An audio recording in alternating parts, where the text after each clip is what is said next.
Bueno, pues en este Día Mundial de la Hipertensión, como ven, estamos de manteles largos y en esta conferencia magistral voy a dejar al doctor Martín Rosas Peralta, quien va a dirigir. Y Martín, muchas gracias. El doctor Giuseppe Mancia lo mandamos saludar. Él es Greta, desde el año pasado se sumó en Mérida. Le mandamos un saludo, doctor. Muchas gracias.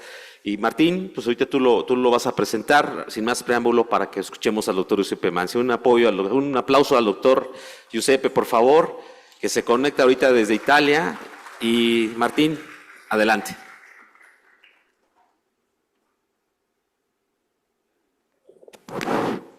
Sí, muchas gracias, Héctor, por el espacio. Gracias a todos por continuar en este congreso. Efectivamente, hoy es el Día Mundial de la Hipertensión. Para muchos no debe celebrarse, sino conmemorarse, porque en realidad es un problema de salud pública bastante grave. Y es para Greta, y para mí un honor en particular que me haya dado la oportunidad, Greta, de presentar a un extraordinario maestro, que realmente cuando tuve que hacer el resumen de su currículum fue algo complicado, ¿sí? Pero bueno, voy a tratar de mencionar y agradecerse que ya está conectado en línea el maestro. Y bueno, vamos ahorita a escuchar su conferencia, que por cierto, Greta, en honor a su bondad de colaborar con nosotros desde el año pasado que vino al Congreso de nosotros, esta sección o esta conferencia magistral lleva su nombre, Giuseppe Mancia. El doctor Giuseppe Mancia es un destacado médico investigador académico italiano, internacionalmente conocido por sus tantas contribuciones. Él es profesor emérito de la Universidad de Milán en Bicocca, donde ocupó cargo como jefe de medicina interna y director del Centro Universitario de Fisiología Clínica de Hipertensión. Es presidente de la Fundación de la Sociedad Europea de Hipertensión y expresidente de la Sociedad Internacional de Hipertensión Arterial, de la Europea de Investigación Clínica y de la Italiana de Hipertensión.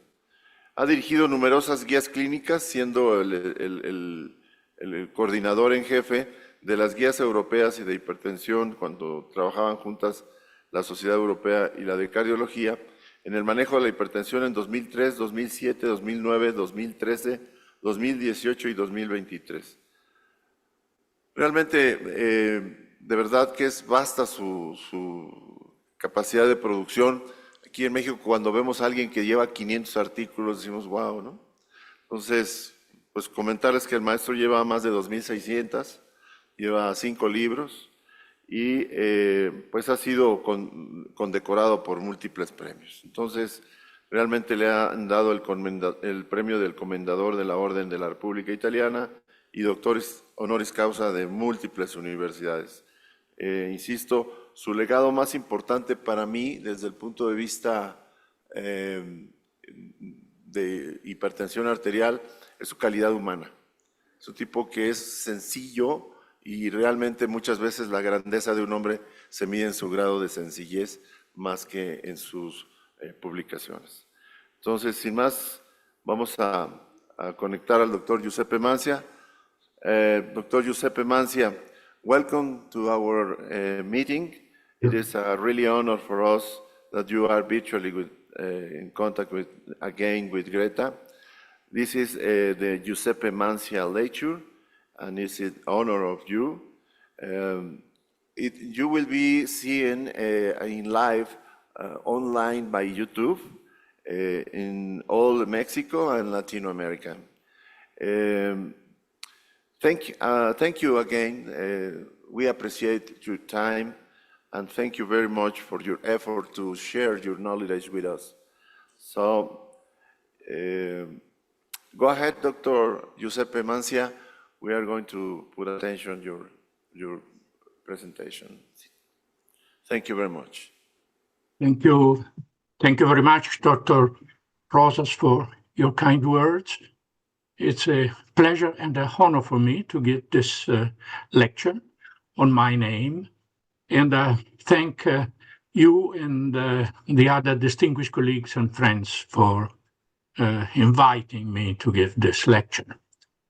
Now, the title of the lecture is Past, Present, and Future. And I think the first thing to be said about the past is the discovery, if I can use this word, of the sphygmomanometer by a compatriot of mine, Dr. Scipione Rivarocci. He published this paper in 1896 in the Gazzetta Medica di Torino, and was then visited by Professor Cushing from Harvard. And this is a drawing Professor Cushing made after visiting Dr. Rivarocci in Pavia. And I think one of the reasons for the popularity of the sphygmomanometer is that it was advertised by Dr. Cushing and became widely known all around the world. But indeed, it was an amazing thing to develop a simple device which allowed blood pressure disorders to be considered at the level of clinical practice because it gave numbers to the disorders. Now, the second thing I would like to mention about the past is that don't think that hypertension was regarded as a risk factor from the very beginning. Indeed, a very popular hypothesis, which was not entirely wrong, because we now come back to the problem of the J curve sometimes, is that hypertension was a compensatory mechanism to save hydraulic forces to perfuse vital organs because of an increased resistance due to a primary hypertrophy of the small vessels. So it was something which should not be touched because it was a vital phenomenon. And there was a big argument on this point at the time. We're talking about the 20s and the 30s of the previous century. You can see a sentence here published in the British Medical Journal. The greatest danger to a man with high blood pressure lies in its discovery, because then some fool is certain to try and reduce it. Sometimes scientists are not so kind to one another. And it didn't help too much the fact that President Roosevelt was affected by an elevated blood pressure, very marked blood pressure elevation. In the Yalta meeting at the end of the World War II, well, his blood pressure was indeed extremely high. Probably he had hypertension encephalopathy because he died from brain hemorrhage a few months later, and his blood pressure showed a progressive increase. But you know, it's very difficult to convince people that don't want to be convinced. And this is what was written in a newspaper according to the words produced by private physician of President Roosevelt. This was that there was absolutely no indication of immediate danger for the president. You know, it was out of the blue sky, the death of the president. Well, but research continue, although the first data on the fact that hypertension was a risk factor for cardiovascular diseases did not come from doctors and investigators, but it came from insurance companies. And just to decide about how to charge people insuring with this company, what they did was to make calculations from which it came out that the greater was the blood pressure, the greater was the loss of years of life. And then, as you all know, the Framingham study came, a truly seminal study which demonstrated on strong scientific grounds that indeed the greater is systolic blood pressure or diastolic blood pressure, the greater is the risk of cardiac diseases and peripheral vascular diseases. And we know this for sure now because a great number of trials have been done for a total of more than 1 million subjects overall. And there is no question that the greater is systolic or diastolic blood pressure, the greater is the incidence of cardiovascular mortality and morbidity. And this is true in younger people, but also in older people above 80 years of age. You have a vertical scale on a logarithmic scale. And this means that although above 80 years of age, the relationship between increased blood pressure and events seems to be flatter, well, because of the logarithmic scale, there are many more people having diseases and dying above the 80 years of age than younger people. The demonstration that hypertension was a risk factor for cardiovascular diseases, presumably because of the traumatic effect of pulsatile elevated blood pressure on the vessel wall, doesn't mean that there was any evidence that reducing an elevated blood pressure was protective to the patient. Epidemiology is one thing, and intervention studies are another thing. There was some clue that there could be a benefit of reducing blood pressure, and this came from people with malignant hypertension, a very serious condition, 100% deaths in 5 years. And what was found was that when blood pressure was reduced acutely by the drugs available at that time, well, there was some evidence that some measures of organ damage typical of malignant hypertension could show an improvement. But these were isolated cases, very weak evidence on the whole.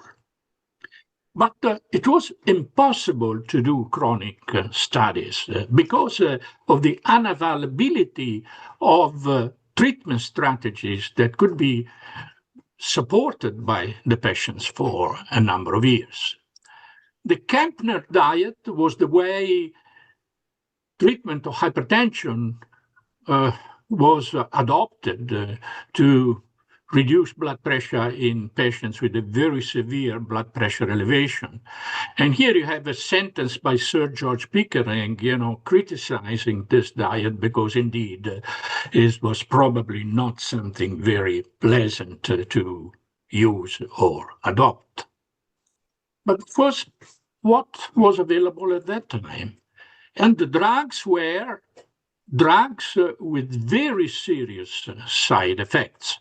Ganglion blockers and sympatholytic drugs, for example, they have very serious side effects. Here you have a piece of intraarterial tracing and in an individual under guanetidine, and you can see that when he stood up at night to micturate, he fainted because of a dramatic reduction in blood pressure.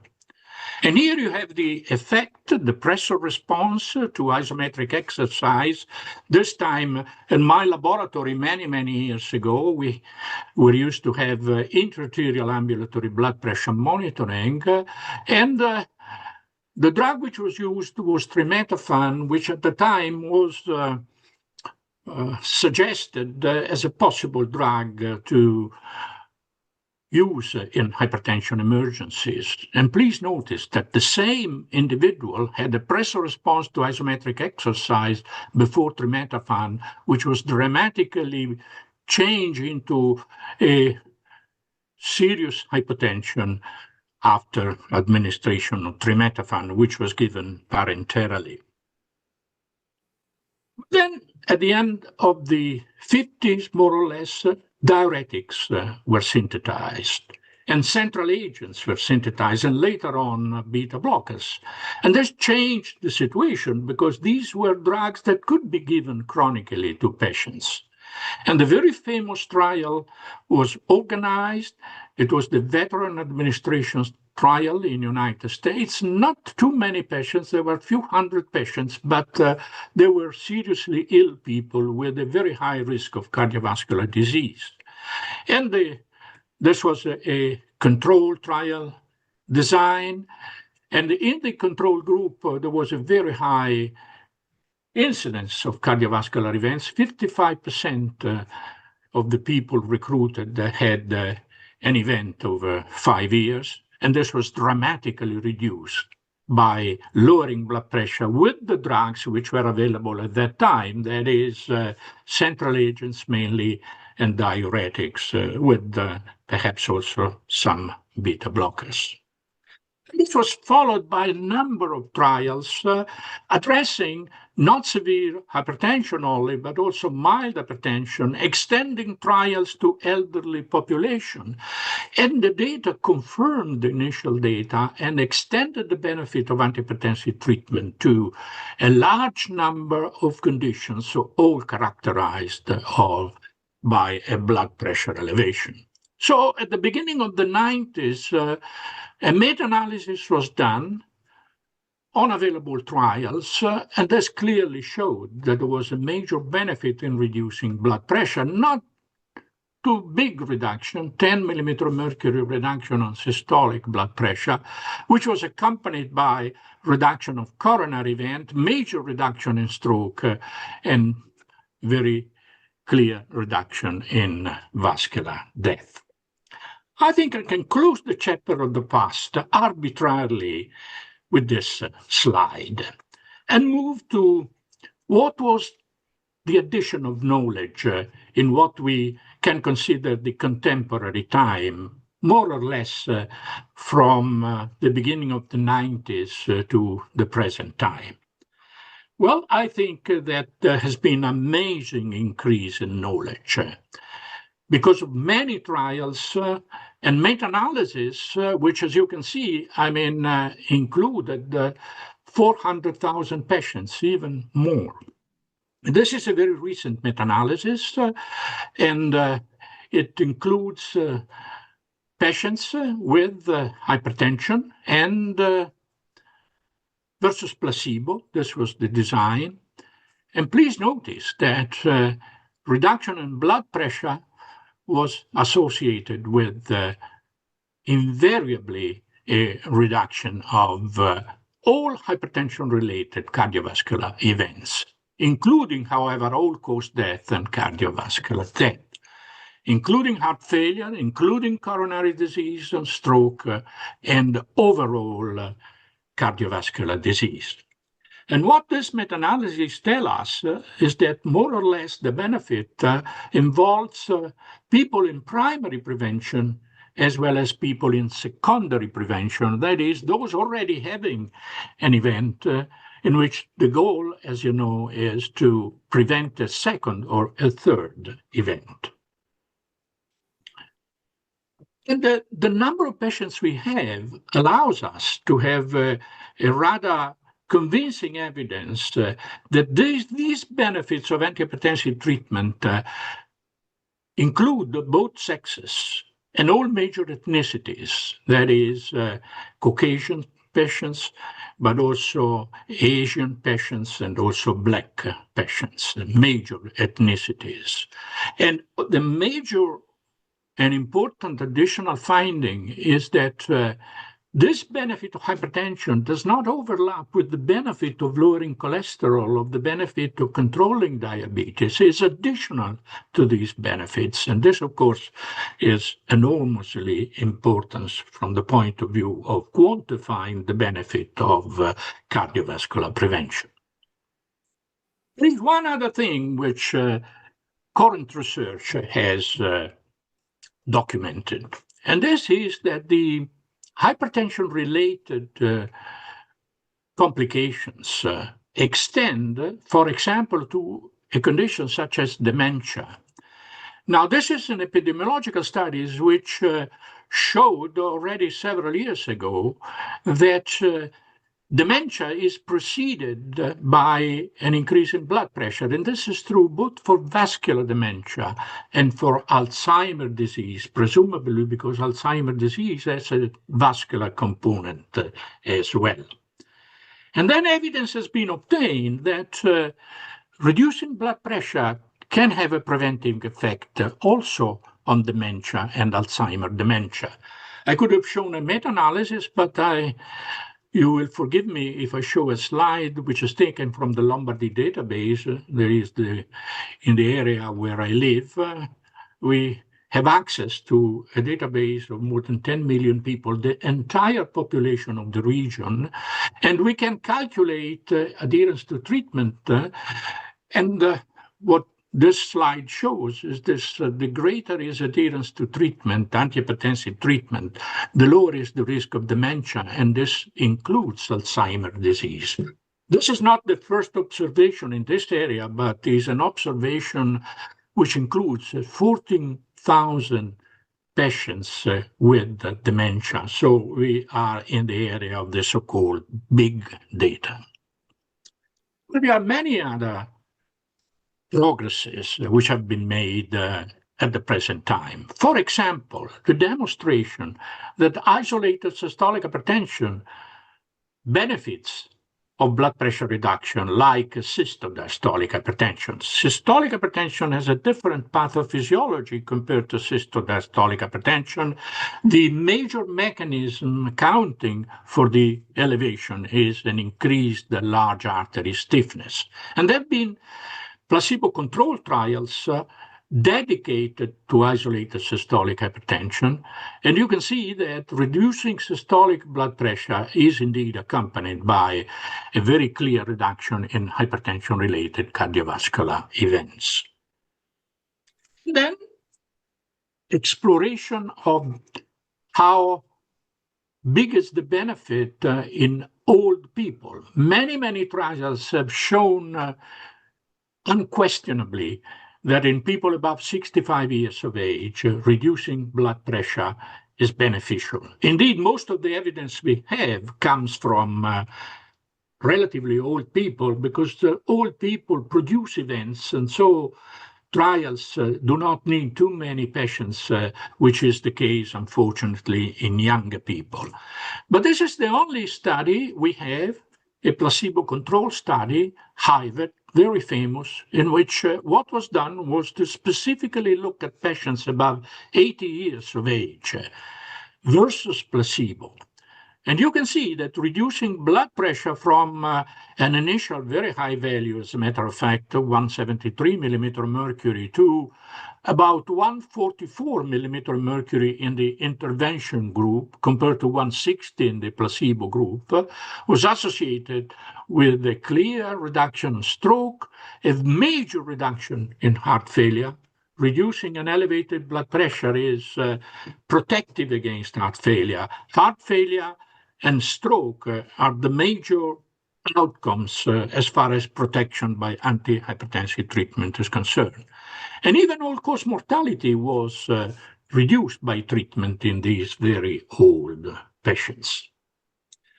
And then one other very important progress was made by showing that at least 5 major drug classes are capable of protecting hypertensive patients with a blood pressure reduction. And this is a meta-analysis showing what is the effect of reducing blood pressure on overall pool cardiovascular events. And you can see that for diuretic, beta blockers, ACE inhibitors, angiotensin receptor antagonists, and calcium channel blockers, in all instances, reducing blood pressure was associated with a significant reduction in the risk of cardiovascular events.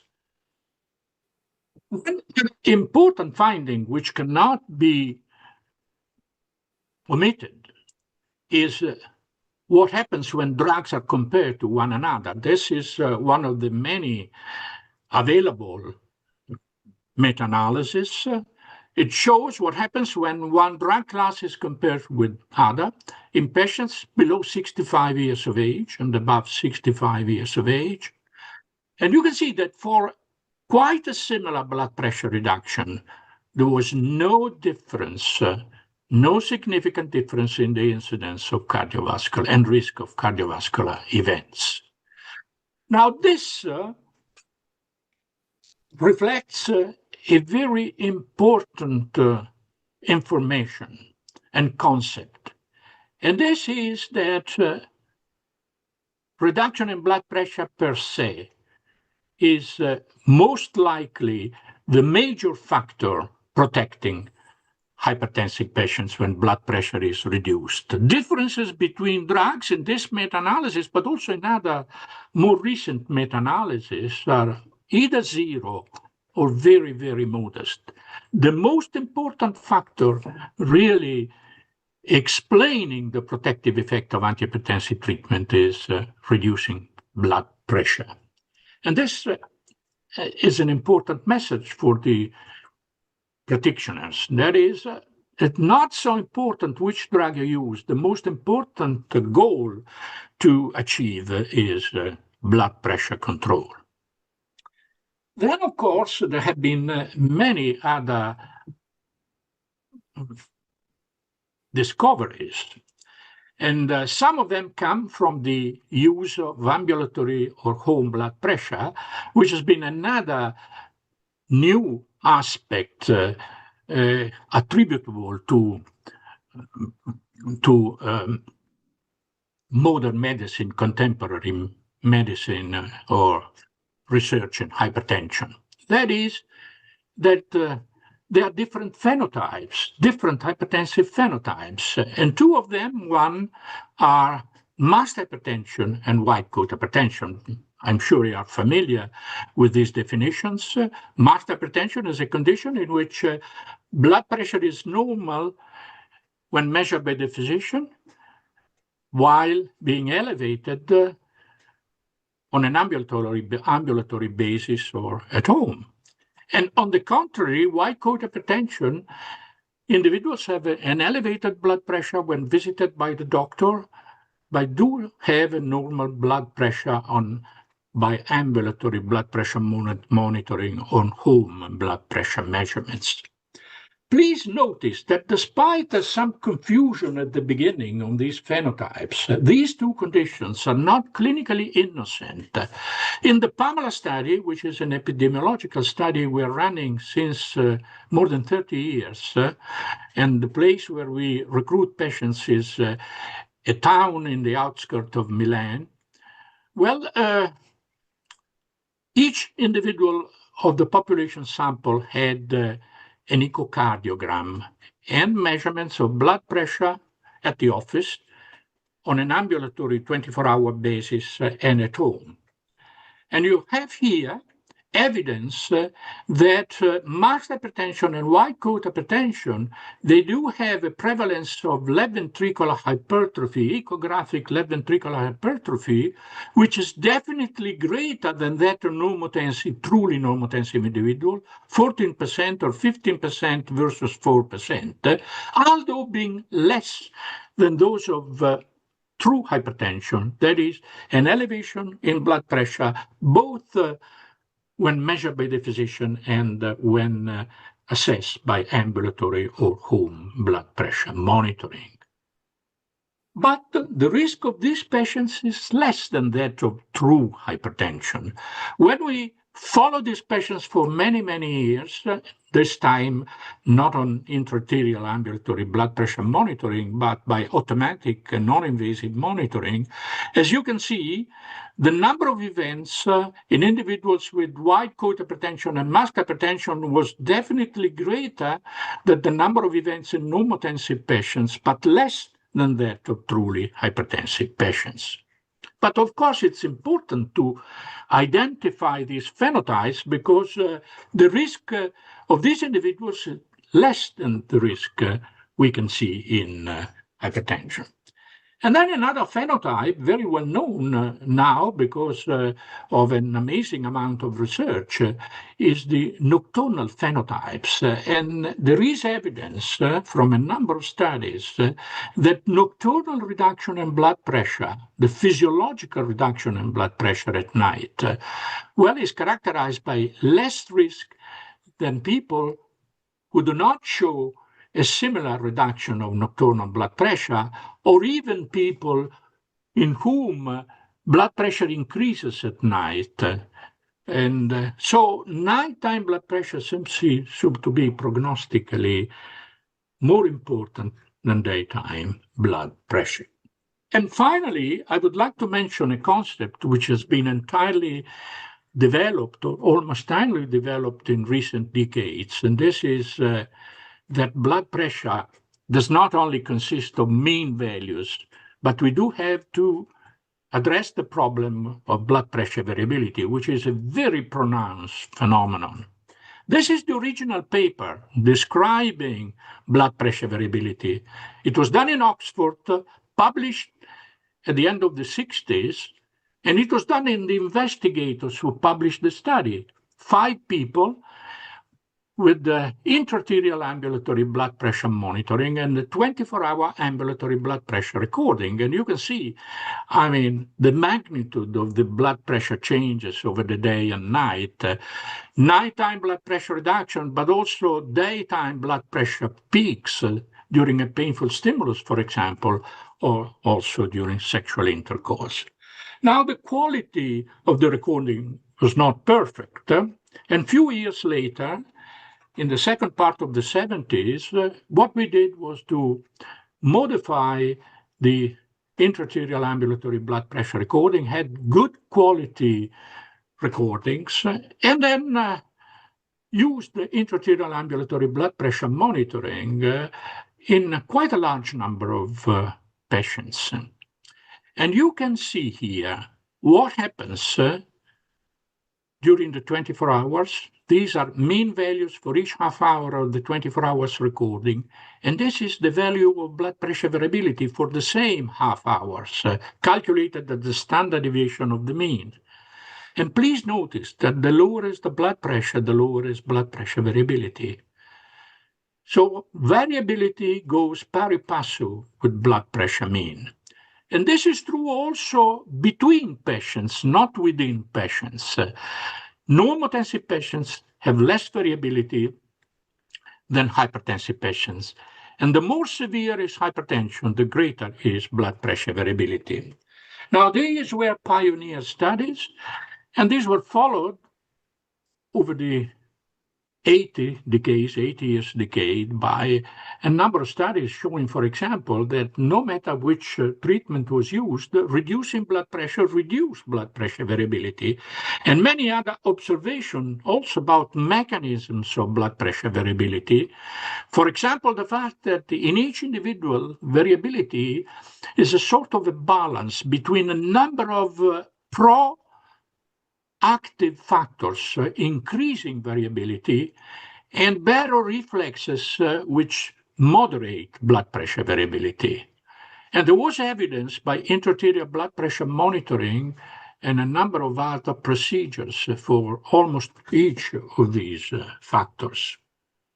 And then moving to non-invasive monitoring, because this allowed to increase the number of patients which were followed for a number of years, we were able to demonstrate over a follow-up of 15 to 20 years that indeed blood pressure variability over the 24 hours is a risk factor additional to mean blood pressure for cardiovascular events. You can see that one standard deviation increase in blood pressure variability was capable of significantly increase the risk of cardiovascular mortality and all-cause mortality. But there is one other type of blood pressure variability which has been discovered in the last 25 years, and this is long-term variability. That is the variability which can be calculated by measuring blood pressure visit after visit. The standard deviation of between visit blood pressure measurements. And here you have the data of 3 different trials, the INVEST trial, the on-target trial, and the value trial, showing that the greater is the number of visits with blood pressure control, below 140/90 millimeter mercury was at that time, the lower is the incidence of cardiovascular events. This has enormous practical implications because it means that doctors cannot take lightly the lack of blood pressure control at each single visit, because probably lack of blood pressure control of any given visit reflects the fact that that the patient has remained without blood pressure control in the previous months. Unfortunately, inconsistency of blood pressure control between visits is very common. In the ELSA trial, what we calculated was the number of patients with blood pressure control every year. The trial lasted 4 years. And then those having control throughout the 4 years. And you can see that those having consistency of blood pressure control were much fewer than those having control every year. Okay, this is just an example of how much has been done in the last 25 years, the contemporary era of hypertension. How about the future? Now, I'm sure you will agree with me, and this is very often mentioned, that it is much easier to predict the past than the future. But what we can do about the future is to have a list of unmet needs in hypertension. And this has been published by the recent guidelines on hypertension of the European Society of Hypertension. They are the unmet needs in epidemiology, unmet needs in diagnosis of hypertension, unmet needs in treatment of hypertension, and unmet needs in the follow-up of the patient, which is the Cinderella, in a way, of research. Very few people addressed the extremely important issue of what we can do to optimize the long-term follow-up of the patients. But I think I can venture a prediction in this regard. And the prediction is that research in the future will lean much more on the observational studies from big numbers rather than trials, because trials are very difficult to be done. They are very expensive, and they have a number of intrinsic limitations which are often forgotten. Now, on the other hand, data from registries, data from the database I showed you before, data from biobanks, which are excellent in several countries, for example, UK, well, they can give us data from heterogeneous population at various from trials in which, for scientific reasons, the population has to be rather homogeneous. But in addition, it gives data from big numbers. In addition, it provides information very quickly, because once the database is available, well, calculations can be done in a matter of weeks. And information comes at low cost, because the cost is indeed a minor one, and is the only approach we have to get data in emergency conditions. Remember that when we had the COVID pandemic, there was no data and no possibility to have any data from trials. The only information we could have was from observational studies. What are the limitations of trials? Well, many conditions regarding hypertension, well, they have never been addressed by trials showing the beneficial effects of antihypertensive treatment. For example, no trial data on 24-hour blood pressure variability, no trial data on phenotypes. 30% of hypertensive patients have a white coat hypertension. We can identify white coat hypertension, but then what do we do with the data? Because there is no evidence whatsoever of what happens in these patients if their blood pressure, in this case office blood pressure, is reduced. And mass hypertension, equally no data are available. We do not have. What is the effect of treatment in people having an increased blood pressure outside the physician office? Well, trials, not trials, I mean observation studies from large databases can at least give us a clue to what can happen. For example, we have no data in the so-called frail old patients because frail patients are not recruited in trials. And what was done in our database was to develop a score predicting cardiovascular mortality and all-cause mortality. And this was done not only from Lombardy, but from other regions of Italy for a total of 20 million patients. And then we studied 4 groups characterized by a different level of survival. And the 4 group had a very high mortality, I mean 60% mortality in 5 years. And we call it frail patients. And then look at what happened to all-cause mortality with increasing adherence to antihypertensive treatment. Now look at the number, 1,200,000 patients. And you can see that increasing adherence was associated with the progressive reduction in the incidence, in the risk of all-cause mortality in all groups, including the group which, because of the poor prognosis, we labeled as frail group.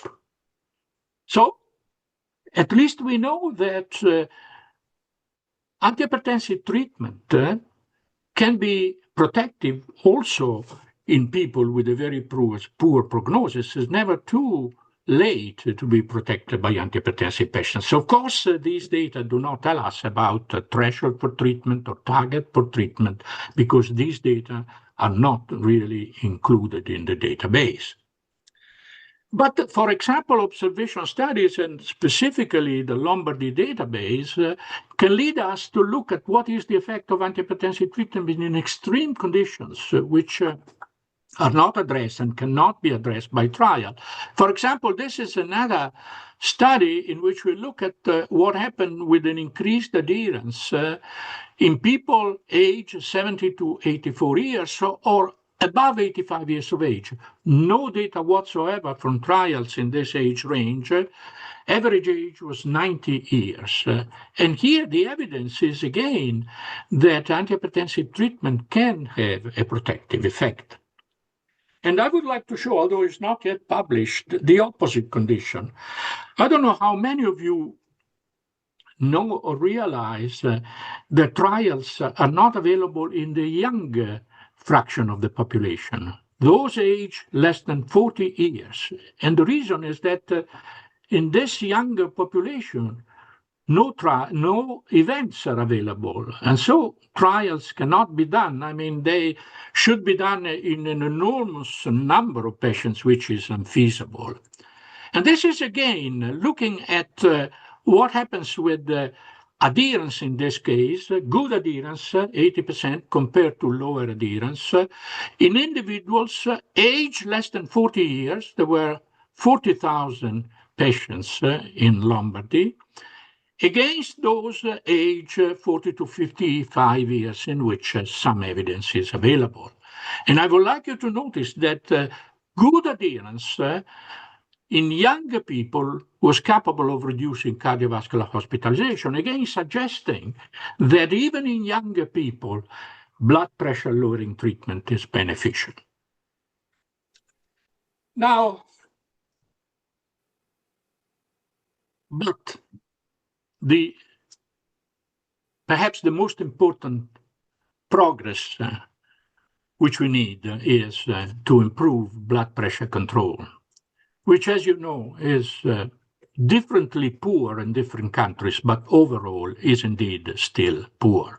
And this is the reason why hypertension remains the first cause of death worldwide. And this is data from the PURE study showing that overall in the world, blood pressure control involved 13% of hypertensive patients. Now, in some countries, it's better than that, but still only a minority of hypertensive patients have blood pressure control. Which is the reason for this? We can exclude that the reason is lack of effective antihypertensive drugs. We do have effective antihypertensive drugs. With combination treatment of 2 drugs, we can treat 60% of the patients. 3 drugs, probably more than 90%. So there are other reasons for poor blood pressure control. And by a general agreement, there are 2 factors involved: low adherence to treatment and high therapeutic inertia. And these 2 factors prevent use of the most effective treatment strategy, which is combination treatment, which is minority in a large number of countries. People with an elevation in blood pressure are still treated with 1 drug only. And the second factor is therapeutic inertia due to reluctance of physicians, but also patients, to add drugs to the initial drug if blood pressure is not controlled. This is again data from the Lombardy database. In red, you see what happened over 3 years observation in patients starting treatment with 1 drug. Well, there was a slight progressive increase in use of combination treatment. At the end of the 3rd year, only 1/3 of the patients was on combination treatment. I mean, according to guidelines, there should be 90% of the patients in combination treatment, almost. Of course, the problem can be bypassed by starting treatment with 2 drugs, 80% at the beginning and more or less the same later on. And this is one of the reasons why already in 2018, guidelines of the European Society of Hypertension recommended to start treatment with 2 drugs. But improving adherence is going to be very difficult unless new drugs can help us, because this is a devastating phenomenon. Here you have data from the Lombardy database on 800,000 newly treated hypertensive patients, which we followed for several years. Please notice that 63% of the patients had 1 or more episodes of this treatment discontinuation for 3 months, 6 months, 9 months. And overall, only 24% of the patients had adherence, perfect adherence throughout the observation periods. All the others had adherence that covered less than 75% of the observation time. 50 to 75%, or even less than half of the time during antihypertensive treatment. And the second important factor to consider, unfortunately, adding to the difficulty, is that there are many, many factors involved in improving adherence or making adherence work. These were studies in patients with the Lombardy database, some of them completely unexpected. Let me show you something which is, left us really surprised. This is the map of the Lombardy. And here adherence is expressed in a colorimetric scale. The red-blue indicates the worst adherence to treatment. And please notice that adherence is worse in the cities. Milan first, but also the other cities of Lombardy. In the more rural areas, adherence seems to be better. There was an inverse relationship between the density of the population where the patients lived and adherence to treatment. Why?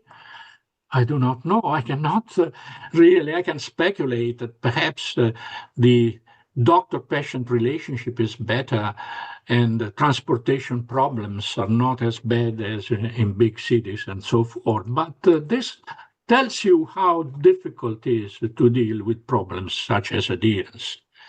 Also because what you see about studies in adherence are aggregate data. What we really need to have is measurement of adherence in individual patients. And no technique to measure adherence is capable of doing this. Techniques give us aggregate data. They are not perfect measurements, but they can give satisfactory results. But a physician is unable to decide whether the patient, the individual patient he or she has in front of him or her, will be adherent to treatment or not. Final point.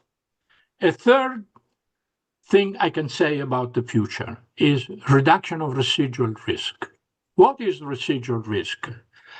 In patients with blood pressure control, as in this data from the Glasgow Blood Pressure Clinic, is reduced, outcome is reduced with treatment. We have seen this before, but it remains above the level of control individuals. That is, protection is there, but protection is incomplete. So one other challenge for the future will be to try to protect better our patients beyond blood pressure control in a way. And of course, there are several factors which can be considered. For example, better control of coexistence risk factors, new drugs that can bypass the problem of adherence by being given parenterally, for example, maybe lowering treatment targets, maybe other markers, more precise markers of cardiovascular risk. But my preference, my preferred factor is earlier initiation of treatment. And I will conclude my talk with this finding, which I think is extremely interesting. As a meta-analysis done by an important meta-analyst, Dr. Tomopoulos from Greece, and the co-author was Professor Alberto Zanchetti. What it shows is what happens with blood pressure lowering treatment at different levels of risk, from low risk to very high risk. The greater is the risk, the greater is the number of outcomes spared. And this has suggested epidemiologists that it's more convenient economically to treat high-risk patients because you save more patients in this way. But what you see in red is the residual risk. And you can see that the higher is the risk, the higher disproportionately is the remaining risk, which means that when the risk is too high, there is a limit to the beneficial effects of treatment. The patient remains with a high level of risk, although reduction in risk compared to no treatment, of course, can be documented. What does this mean? Well, people are not born with a high risk. They become high-risk people. So this can be avoided if treatment starts in people with a low risk earlier than what is done now. Will this be possible in the future? I hope so, but unfortunately, I'm not sure. Thank you very much for your kind attention.